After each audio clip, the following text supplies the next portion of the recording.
even being gender sensitive. Let's start with that. Do you think yesterday's budget reading and the 2024-2025 financial year budget was gender sensitive? Yes, we did see some allocation towards entrepreneurship, both youth and women, and those remain very critical elements in the entrepreneurship space. Yes. Obviously, historically, we've seen programs such as AGPO that have been there to support these two segments, and they're quite critical, particularly in the urban areas. We've seen very many women be able to be prosperous because of access to capital, access to markets. These are the factors of production that they need to be succeed. So to the extent that banks can also come and support what the government is doing, I think is quite commendable. Definitely. And looking at the budgetary allocation to micro, small and medium enterprises, Hustler Fund was allocated 5 billion shillings. Youth Enterprise Development Fund, 200 million. Center for Entrepreneurship Project, 162.5 million. Then Rural Kenya Financial Inclusion Facility, 1.9 billion. So there is a level of funding towards the MSME. Do you think Hustler Fund has been effective thus far? I mean, the amount has been a bit small. I think that's been the primary concern. But for those who are trying to venture, particularly in their first initiative, trying to venture, it has been useful. It has been useful to those segments. I think the big question has been, can it be scaled to a level where you can run a meaningful business and get meaningful returns? But now, if you look at all these funds, I think one element that is constantly lacking is the issue of capacity building. Yes, you'll give the entrepreneur funds, but entrepreneurship also requires some business skills. And I think this is a gap that has been there, where yes, you can access credit, but you find somebody gets an amount of money and within 6 months, the amount is finished and they have not made any traction in the market. So I think these funds also need to be paired with capacity building. How do you start a business? What does it mean to have competitive advantage? What's a market niche? What's a strategy? I think some of these elements have not been availed. So you end up with a situation where funds are there, but now it becomes impossible to repay the loans because you didn't have the capacity. Definitely. And talking about loans, we've seen the, funding from financial, even that story about YBI and trying to fund women-led enterprises in the informal sector. They sort of have to find alternative financing because formal financing has been quite a challenge. But looking at the budget yesterday, there were quite some pronouncements that is shifting the financial sector, especially banking, where it was announced that the Central Bank of Kenya is set to increase the minimum core capital for banks from 1 billion to 10 billion shillings.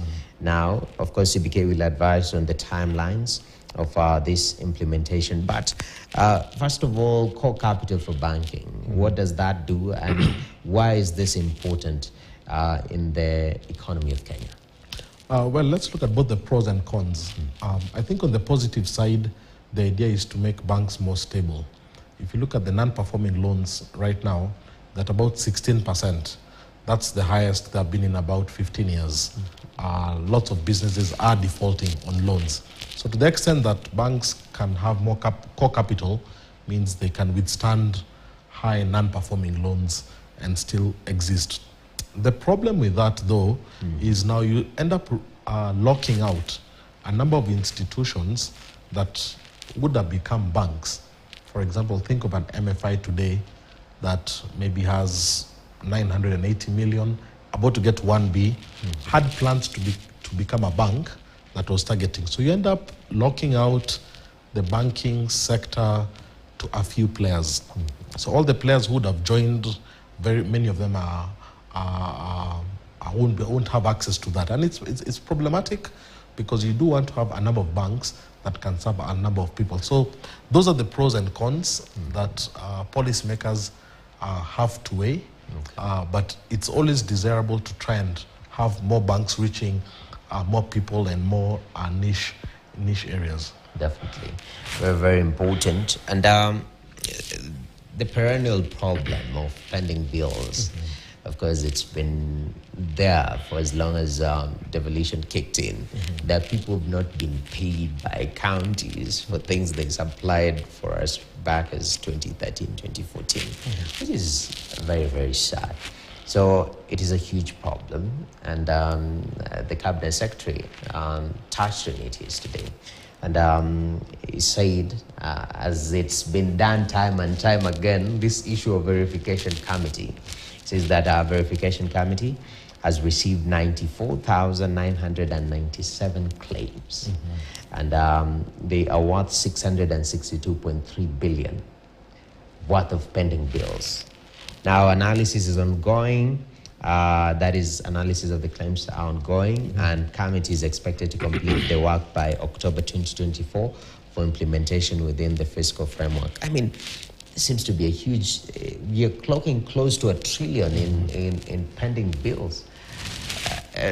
Is this a concern that maybe we are not focusing on too much? No, it is a big concern. Many businesses have been shut down because of pending bills. Many businesses have been auctioned off because of them not being paid, either by the county government or the national government. And there are human costs that come with these type of events. For me, it was quite a surprise that there was no allocation towards pending bills, given, as I said, how the non-performing loans are doing in the banking sector, but also businesses that are not in the banking sector that have been denied their funds. It's quite problematic. I've always said we should treat debt equally. The government should, in fact, we need to have a law that says that all creditors are equal. So whether it's your bond holders, whether it's your treasury bill holders, or whether it's businesses that have done business for you, all those are entities that you owe money and should be treated the same. We spend so much time talking about Eurobond, avoiding Eurobond defaults, avoiding that. That all is always very, very clear. But we don't treat our businesses as if that is a debt. And that is a debt. We owe them money. So I think we need to come up with a law that says all debt is the same. All creditors are equal. And that's what Ethiopia actually did. Ethiopia, last year, they said, whether you're a bond holder, whether you're a business that did, whether you're a bilateral lender, we're going to treat all creditors the same. We won't give preference. And I think if we can do that, there'll be less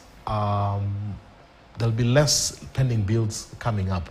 And even the issue of verification, it should always be you're innocent until proven guilty, not guilty till you're proven innocent. So this whole idea of verification means you are guilty till you're proved innocent. But Ken, I mean, the way we do business in this country and the reality, True. It seems sort of a necessity to verify, because there are a lot of people who are making money from the government, supplying nothing, supplying air. That is very true. That happens. But we need to highlight those areas. This is where the EACC, the control of budget, the DCI should come and say, this entity is known for corruption, investigate. It cannot be that everybody apply a blanket and say everybody is guilty. Now prove to us who is innocent. It should be everybody's innocent and prove us who is guilty. Yeah. That's the rule of the law. So I think there's a very warped thinking on that. And I think that's an area I think that is a pain point for the private sector. And I really hope it comes up in the debates that will follow next week. Definitely. And talking about corruption, since it's something that we brought up, should be innocent till proven guilty. Instead of the other way around. They're trying to curb this issue because one of the areas that is a conduit for corruption is procurement. And now the Cabinet Secretary touched on that yesterday. And this is what he had to say in regards to e-government procurement pilot. Yeah, e-government. Yeah, procurement pilot is ongoing in 12 selected MDAs and counties, and it includes an e-marketplace for common users, common user items up to December 2024, systems to reduce cost of goods between 10% and 15%. This touches on inflating supplies to government. One pen or wheelbarrow, if we might go back in the day, talk to me, inculcation of technology, and also having in mind that we've had IFMIS in this country, and people have managed to bypass IFMIS. I mean, is this a step towards the right direction? Well, technology can be a game changer in the sense that it gives you footage, it gives you logs and data points on what activities are happening.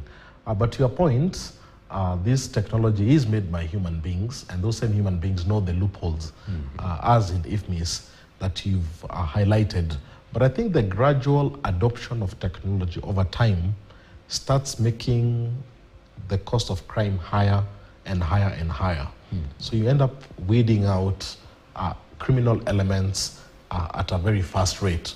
Obviously, there'll be some elements that are very sophisticated and can navigate, but you really reduce that amount. And also you start giving confidence to the public. So people are able to engage and see people put bids, who won, what is the market price. You create a sense of transparency, which encourages even more players to come in. So by all means, technology is a good thing, but it does not mean that it cannot be counted. Okay, definitely.